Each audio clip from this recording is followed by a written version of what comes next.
Welcome to Revisit Books podcast, where we turn books into bite-sized wisdom you can use every day. Today, we're embarking on a critical analysis of sustainable health. We are cracking open Tom Rath's influential book, Eat, Move, Sleep. And at its core, it argues that long-term well-being isn't really about complexity or, fad diets. It's about mastering three seemingly simple, interconnected pillars. Yeah, absolutely. And that interconnectedness is, I think, the real genius here.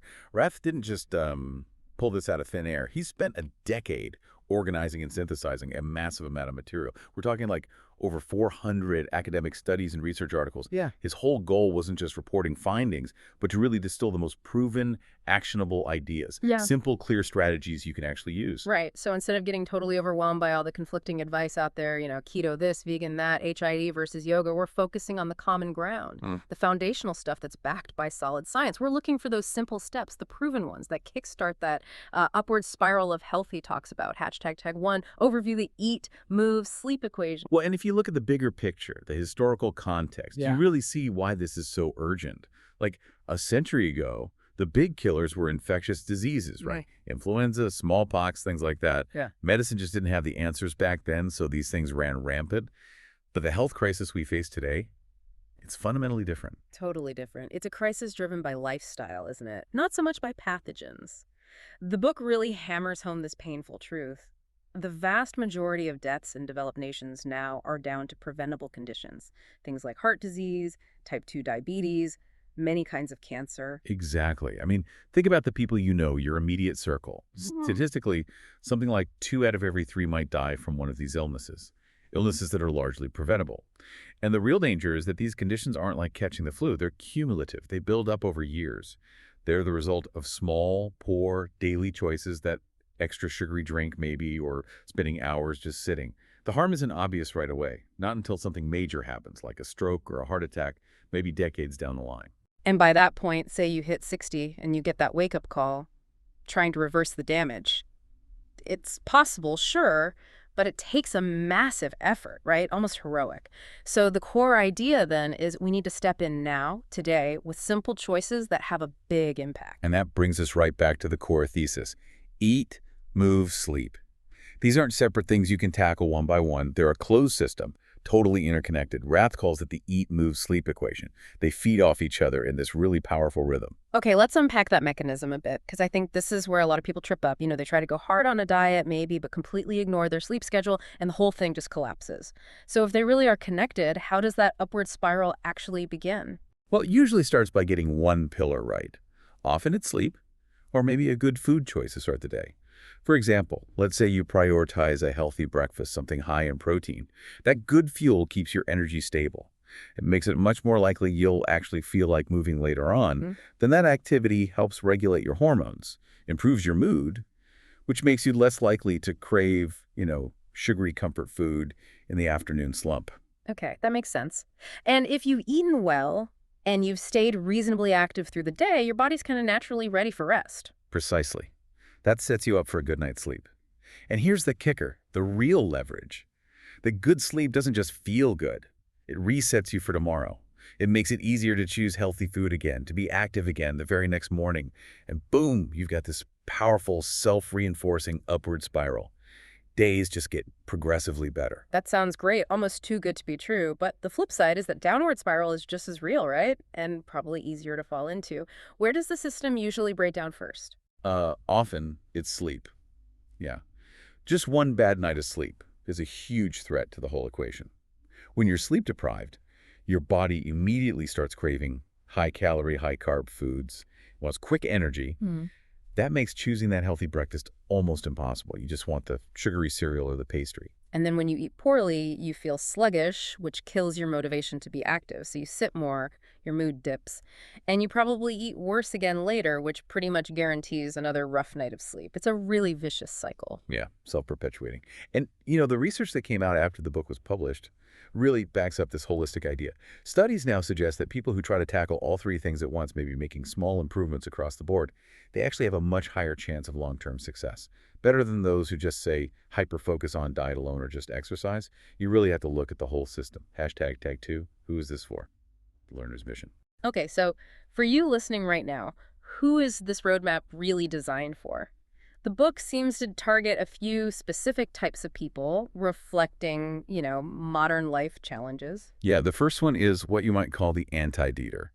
This stuff is definitely for anyone who's just tired of temporary, unsustainable health kicks. I mean, the word diet itself implies an endpoint, right? You go on a diet, you restrict, maybe you hit a goal, and then what? You go off the diet, and usually the weight and the old habits just come right back. Yeah, I think that's the big flaw in those temporary fad diets. The ones where you only drink smoothies or eat weird cookies for weeks. They're basically designed to fail because they don't teach you how to build a sustainable, healthy lifestyle. There's no after. Exactly. The focus in Eat, Move, Sleep isn't restriction. It's consistency. It's about making slightly better choices in the moment every single day, building those positive habits that you can actually stick with forever. It's really a philosophy for life, not just a quick fix for weight loss. Okay, and the second group, this one feels huge today, is the sedentary professional.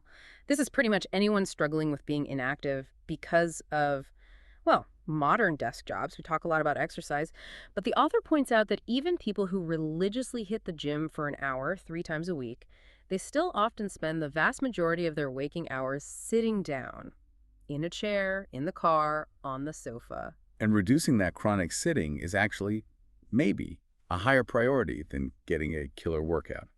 We'll get into the data on sitting disease later, but Yeah. for this group, the book offers really simple strategies. Ways to embed movement into your day without needing to carve out huge chunks of extra time. It's about finding those micro opportunities to just move. Makes sense. And finally, it's also for the knowledge seeker. If you're the kind of person who's tried to read all the studies and just felt totally paralyzed by conflicting advice and complexity, this book kind of cuts through the noise. Yeah, gives you mental shortcuts, clarity. Instead of wondering about the latest expensive supplement, it offers proven, often low-cost insights, like judging food quality by its color symbol, right? Or understanding the real brain benefits of getting enough sleep. It's about grabbing that high-value knowledge quickly and putting it to use instead of just drowning in information overload. All right, so if the big idea is that everything's connected, we got to start with the input, right? What fuel are we actually putting into this system? Let's jump straight into the first pillar. Eat. And the book is really blunt here. We have to tackle the biggest, most widespread danger in the modern Western diet first. And that danger is sugar and refined carbohydrates, no question. The book pretty much classifies massive sugar consumption as a major public health threat. Just look at the numbers. Americans eating over 150 pounds of sugar per person per year. That's staggering. Rath argues that at those kinds of doses, sugar and things like it contribute to more chronic disease and death than many controlled substances combined. Wow. Yeah, framing sugar as a toxin really helps shift how you think about it, doesn't it? It's not just a harmless treat, it's a genuine threat. But what about the cellular impact? You mentioned the book quotes research calling sugar candy for cancer cells. What does that actually mean physiologically? Well, basically, it speeds up processes we really want to slow down. Sugar fuels inflammation all through the body. And chronic low-grade inflammation, that's a huge factor in developing almost every major degenerative disease we know. When we eat loads of refined carbs, which turn into glucose super fast, our insulin levels spike like crazy. This metabolic roller coaster speeds up cell aging and creates this kind of hostile internal environment where diseases can really thrive. And then there's the addictive part. It's not just about having weak willpower. There's a real chemical thing happening in the brain. Refined carbs trigger those same dopamine pleasure centers that things like, well, addictive drugs activate. Right. That's why Rath points to a study, it's a provocative claim, definitely designed to grab attention, but it described high-carb foods as potentially more addictive than cocaine. Mm. The mechanism is real, though. That quick glucose hit, the dopamine rush, it creates a reward pathway. And over time, your brain gets used to it and needs more and more of the substance, whether that's high fructose corn syrup or just plain white bread to get the same feeling. Okay, so breaking that cycle needs some serious effort. What's the basic filter the book suggests we use? How do we start? Be ruthless about reading labels. It's fundamental. Since added sugars give you zero nutritional value, they're just empty calories, the goal is basically elimination. Rath offers a really powerful shortcut. Just reject any packaged food that lists more than 10 grams of sugar per serving, and aim to keep your total daily intake of added sugars down in the single digits. That simple filter alone knocks out tons of processed stuff we eat without thinking. Hashtag 3.2. Shopping for willpower and avoiding indulgence traps. That idea of prevention stopping the bad choice before it even becomes a choice seems to carry over into how we shop, too. The book makes this brilliant point that our most important health decisions don't happen when we're staring into the fridge late at night. They happen when we're pushing that cart down the grocery store aisles. Totally. We fundamentally misunderstand temptation, I think. Once the junk food, the ice cream, the chips, whatever's actually in your house, in the pantry or freezer, willpower alone is a pretty weak defense. It's often too late. The only real winning strategy is prevention. If you know you have a weakness, the author admits his is wheat-thins, you just have to make sure that specific item never even crosses your threshold. You use the grocery store like a gatekeeper for your own wellness. But the shopping trip itself can be a minefield, can it? Like, if you go at the wrong time, you're already set up to fail. Oh, absolutely. Timing is critical. Rule 1, always shop when you're full. Never, ever shop when you're hungry. When your stomach's empty, your blood sugar is usually dropping. Your brain gets these urgent signals demanding quick, high-density calories. No. And that hunger state just tanks the quality of your food decisions. You automatically lean towards the high-fat, high-sugar, easy grab stuff. I remember reading about that study. They had students who hadn't eaten order a meal, and that hungry group was way more likely, like more than twice as likely to pick fries or a bread roll first compared to students who'd just eaten. Hunger just changes your risk calculation, doesn't it? Makes the short-term pleasure of junk food seem way more important than the long-term health goal. And we often make it worse through what the book calls social sabotage. It's fascinating. Studies show we consistently buy less healthy food for other people than we buy for ourselves. We just assume, usually wrongly, that our friends or colleagues would prefer the sugary drinks or the bag of chips, even if we know better for our own bodies. Yeah, that reminds me of that story the host tells in the book. After he gave a wellness talk, someone gave him this huge bucket of sugary candy as a thank you. And the choice he faced was really interesting. Eat it himself, or pass it on, re-gift it to his colleagues, essentially spreading the poor choice around. And his decision, Yeah. he threw the entire bucket straight in the trash, which is a powerful statement, really. He recognized that keeping it, or giving it away, was basically subjecting someone else to that same metabolic hit. We need to value our friends' and colleagues' health as much as our own, and that means not being the one passing around the junk food. Hashtag tag drag 3.3. Simple rules for choosing and serving food. Okay, so let's say we've successfully navigated the grocery store dangers. How do we actually structure the meals themselves? The book has some great shortcuts for choosing and serving food that don't require a PhD in nutrition. First off, structure your plate around protein. Focus on high-quality sources, especially plant-based options like nuts, seeds, legumes, and definitely prioritize fatty fish like salmon. Right, the fatty fish thing is key because of omega-3s, isn't it? Those essential fats we often don't get enough of. Beyond the heart health and brain benefits we hear about, what's the immediate benefit someone might feel if they boost their omega-3s? Well, the immediate sort of high-leverage benefit is often reduced anxiety and inflammation.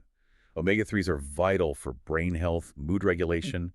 People who start eating more fatty fish often report feeling, well, less generally anxious and maybe less of that physical inflammation, stiffness or soreness. But conversely, the book gives a pretty stark warning about processed meats. We're talking bacon, hot dogs, most deli meats. The data is pretty sobering. Just one serving a day was linked to a 20% increased risk of death over a long 28-year study. So the evidence really suggests treating those things as, very occasional indulgences, not daily staples for protein. Okay, so when we're looking at vegetables and fruits, there's that simple visual shortcut, Wow. the color shortcut. Absolutely. If you feel overwhelmed by all the choices in the produce aisle, a super efficient way to judge quality is just by looking for vibrant, dark colors. Think deep greens like broccoli, spinach, kale, or intense reds and blues like berries, tomatoes, beets. That bright coloring comes from concentrated phytochemicals, especially things called carotenoids. And those carotenoids are basically signaling high nutrient density, right? It means that fruit or vegetable is packed with vitamins, antioxidants, the good stuff that fights inflammation and keeps cells healthy. Exactly. So the rule of thumb is dead simple. Spend more time in the produce section than anywhere else in the store. And when you eat out, always ask for greens instead of grains. Like, you can get whatever you normally put in a sandwich or wrap, but ask for it on a bed of spinach or lettuce instead of bread. Easy swap. Beyond the ingredients, the book gets into some cool behavioral science, how our eating environment can actually trick us into eating too much. Let's talk about portion control by design. Yeah, this is a fantastic concept. The easiest way to eat less without feeling deprived is simply to use smaller plates. We're visually wired to fill the plate we're given. The author pointed out that just going from a standard 11-inch dinner plate down to an 8-inch one cuts the surface area almost in half. But psychologically, the smaller plate still looks full to your brain. So the actionable rule is, use a plate with a diameter closer to the length of your hand than the length of your foot. That's a good visual. And we also need to rethink how we serve food at home, apparently, serving family style with all the bowls and platters on the table. It seems nice and traditional, but the research says it's a trap. It leads to way more eating. When the food is right there, within arm's reach, people tend to eat their first helping faster and are much more likely to go back for seconds or thirds without really thinking about it. One study showed men, in particular, ate almost 29% more when the serving dishes stayed on the table compared to when they were kept in the kitchen. It's a simple fix. Keep the serving dishes in the kitchen. Bring already portioned plates to the table. And finally, there's a really surprising plate color trick. This is one detail I just would never have guessed mattered. It's subtle but powerful. The contrast or lack of contrast between the food color and the plate color significantly affects how much we serve ourselves and eat. If the food kind of blends in with the plate, think white pasta on a white plate, maybe chicken on a pale yellow plate, your brain loses that clear visual cue marking the edge of the portion. Studies show this lack of contrast can trick people into eating almost 30% more. Wow. Okay, so if you like white plates, you need to load them up with foods that really stand out visually. Dark leafy greens, bright red peppers, black beans. Something to give your brain that clear boundary. That's a great subtle nudge. All right, we've covered the fuel. Now let's talk about the engine, MOVE. We already touched on this idea that chronic inactivity is the real enemy. But why is just sitting so uniquely bad for us, even if someone thinks of themselves as pretty fit? Yeah, the urgency here really needs to hit home. Get this. Inactivity now kills more people globally than smoking does. It's the new epidemic. And what's truly shocking is the data showing that even doing intense exercise for short bursts isn't enough to cancel out the damage from sitting all day long. That's the crazy paradox, isn't it? Someone could run 5 miles every morning, feel great about it, but then if they sit at a desk for 10 hours straight, they might still be at huge risk. They absolutely are. There was a massive study followed like 240,000 adults for over a decade.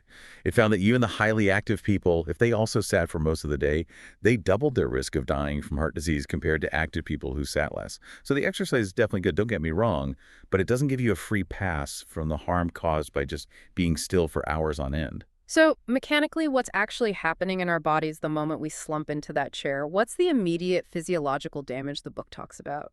Well, the breakdown starts almost instantly.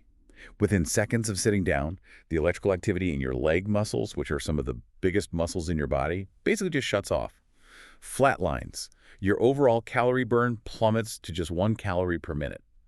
And this sudden drop in muscle activity triggers a whole cascade of negative effects. And I think it immediately messes with fat metabolism too, right? It does. The production of key fat-burning enzymes like lipoprotein lipase drops by as much as 90%.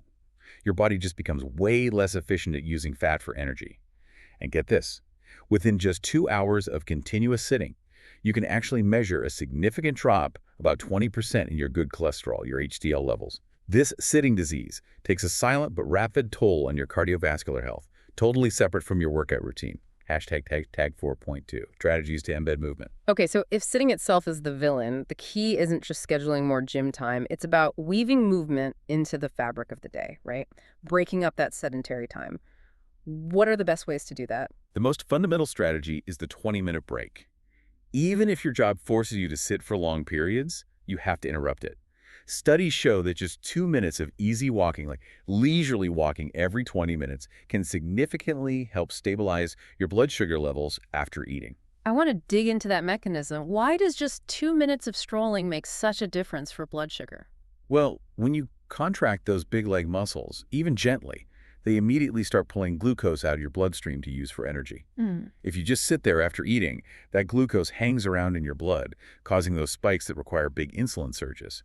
But by just standing up and moving a little, you'd activate the muscles, give them a job to do, soak up that circulating glucose. It acts like a metabolic equalizer. And the mental benefits are big too. The book mentions these short, regular breaks also boost creativity and productivity. It compares concentration to a muscle that gets tired and needs rest. Exactly. We try to force ourselves to maintain peak focus for hours, but our brains just aren't built for that. Taking a quick 2-minute break to move your body, also rests the parts of your brain doing the heavy lifting for focus. You come back to your task feeling refreshed, with more clarity. Now, for people in office settings, the most dramatic change is the walking workstation. The author, Tom Rath, really went all in on this, didn't he? Wrote the whole book while walking on a treadmill desk. Yeah, at like 1.5 miles per hour, a slow stroll. And he found he was just as productive, if not more so. You can easily type, read, talk on the phone at that slow pace. Now, okay, a full treadmill desk might not be practical for everyone, but just getting a standing desk or a convertible one you can switch up and down during the day, that can massively cut down your total sitting time. The goal is really to make standing the default and sitting the occasional break. And for those who can't swing a special desk, the book offers some clever little tricks, micro-activities to kind of force yourself to move more often. Yeah, one great one is just drink more water. By increasing your fluid intake, you naturally force yourself to take more frequent trips to the water cooler, the coffee machine, the restroom. Each trip makes you stand up, walk a bit, and breaks that sitting cycle. Another strategy, famously used by Steve Jobs, is the working meeting. Why sit crammed in a stuffy conference room? Discuss ideas while walking outside. People often find that ideas flow better, problems get solved faster when they're moving. Hashtag tag 4.3, timing your activity for maximum gain. Okay, let's switch gears to those more traditional scheduled workouts. The book makes a strong case that when you exercise matters, not just how often or how hard. What's the best timing for getting the most bang for your buck? Hands down, it's the morning. Exercising early delivers the most lasting cognitive and emotional benefits throughout the day. They call this the morning mood boost.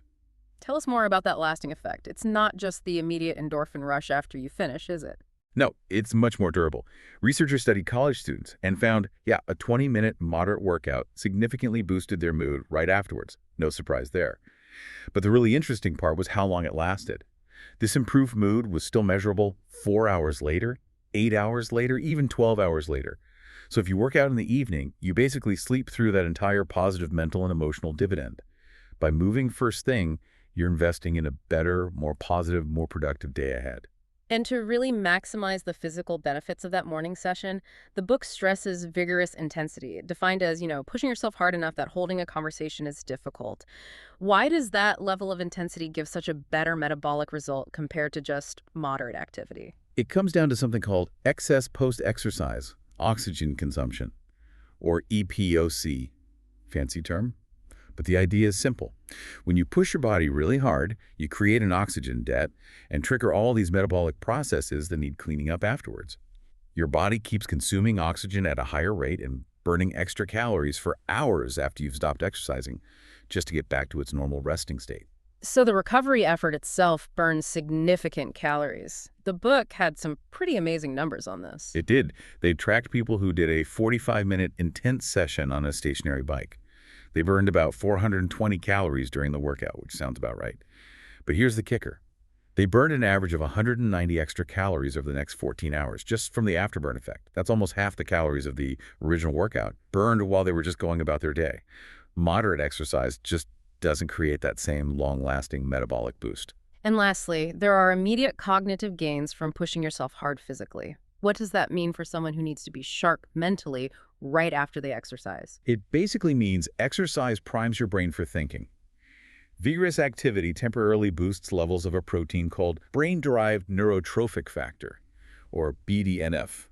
You can think of BDNF as like a miracle grow for your brain cells. It promotes the health, survival, and growth of nerve cells and helps form new connections, new synapses. So if you need to learn something new or recall tricky information, exercising beforehand literally makes your brain more receptive. Exactly. It gets the neural network ready.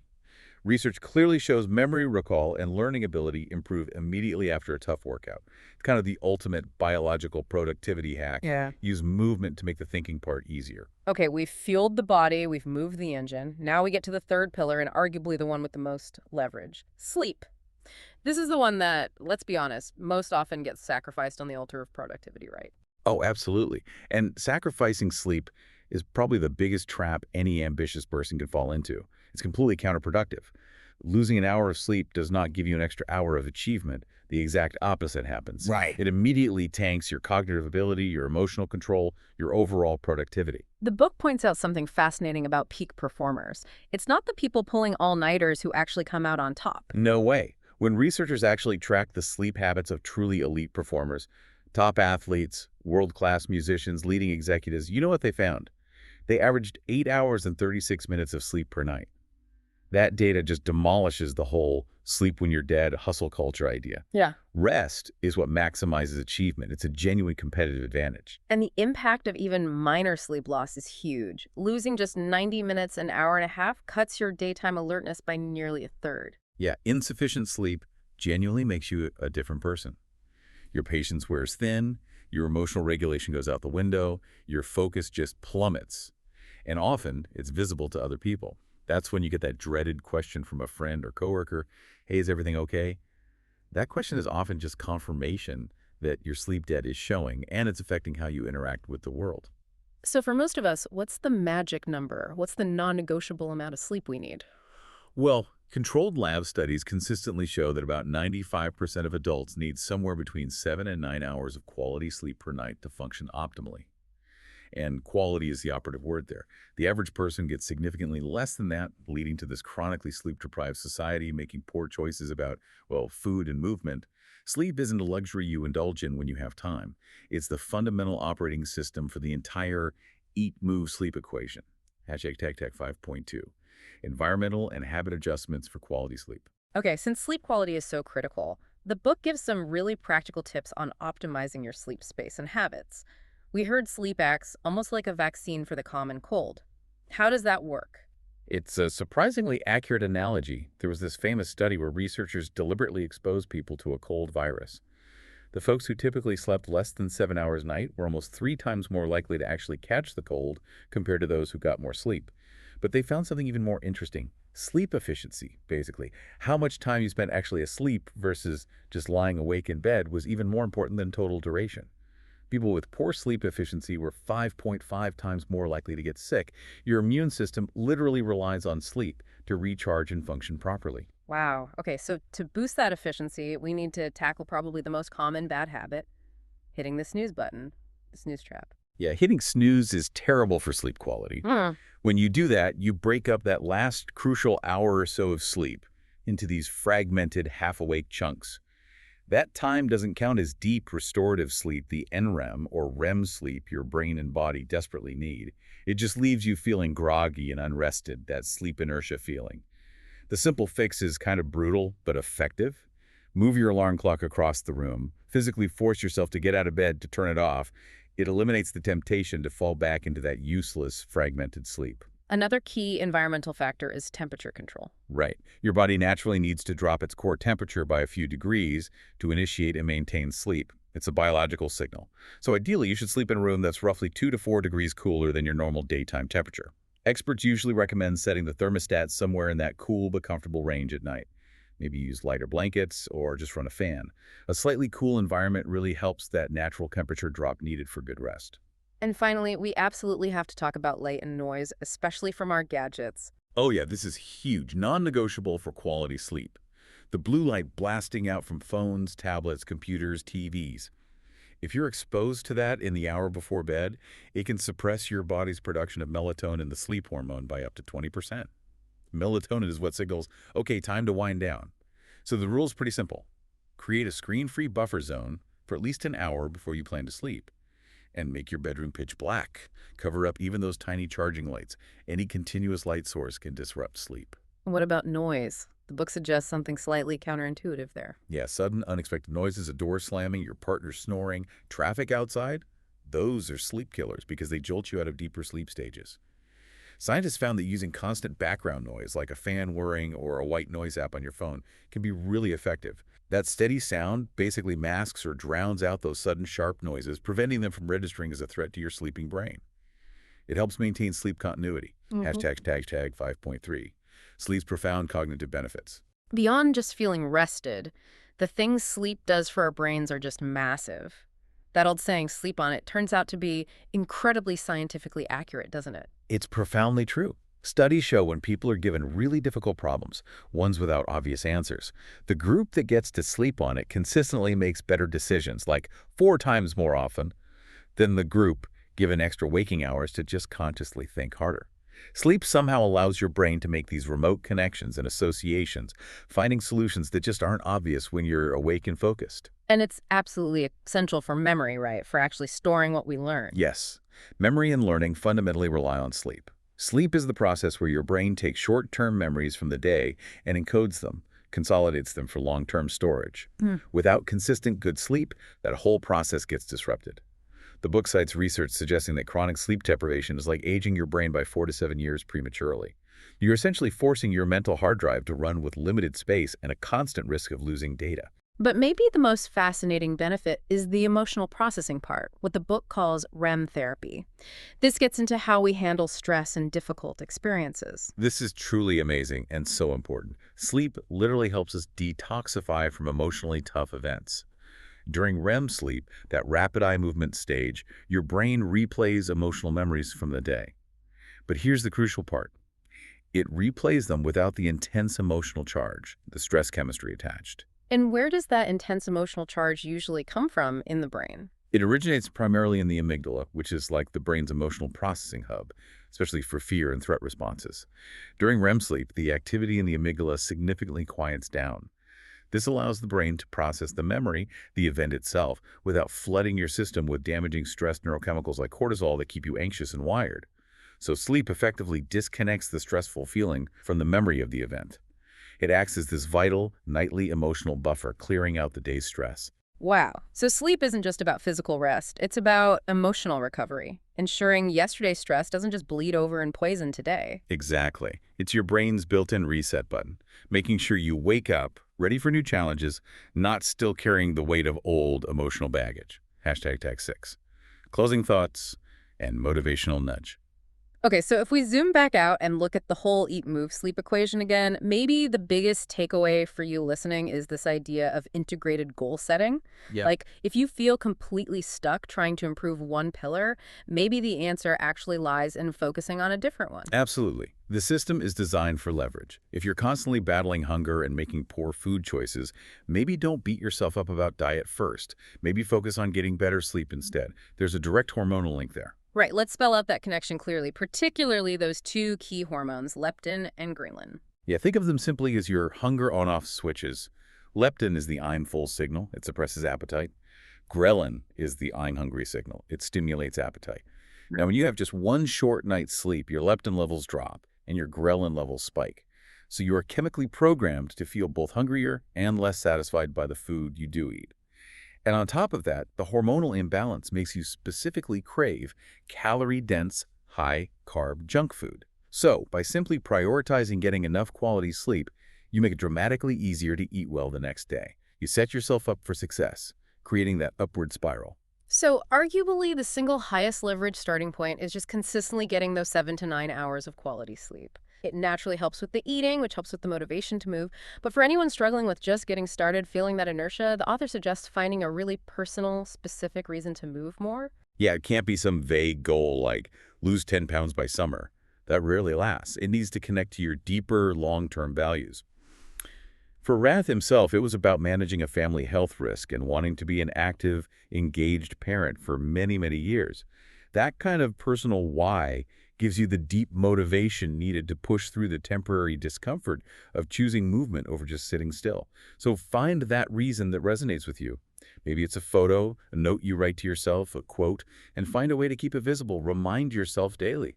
At the end of the day, the goal of Eat, Move, Sleep seems to be empowering you, the listener, to make those small, good choices today that gradually chip away at the risk of those big, preventable health problems down the road. It's about being proactive, not waiting for a crisis. Exactly. And speaking of motivation, there's one last fascinating little tidbit from the research we didn't touch on earlier. It connects your diet directly to how other people actually perceive you. Oh, that sounds like a powerful motivator. Tell us about the dietary tan. Yeah, it's pretty cool. Research suggests that eating plenty of fruits and vegetables, especially the ones rich in those carotenoids we talked about, like carrots, sweet potatoes, leafy greens, can actually change your skin tone subtly. It gives you this healthy golden glow from the inside out, sometimes called a dietary tan. And here's the interesting part. When third-party observers looked at photos, without knowing why the skin tone was different, they consistently rated the people with the dietary glow as looking healthier and more vibrant than people with a regular suntan. No way. So the conscious choices you make about eating colorful produce don't just affect how you feel inside or how long you might live. They actually change how the world sees your immediate health and vitality. That's an immediate visual payback for choosing the salad over the fries. It really is a powerful reminder that embracing the principles of eat, move, sleep really does influence pretty much every dimension of your life. That's today's breakdown. While this discussion cannot replace the book's full text, it can offer a glimpse into its teachings. I hope you found this discussion helpful, and I look forward to sharing more. Let me know what book next you want to discuss.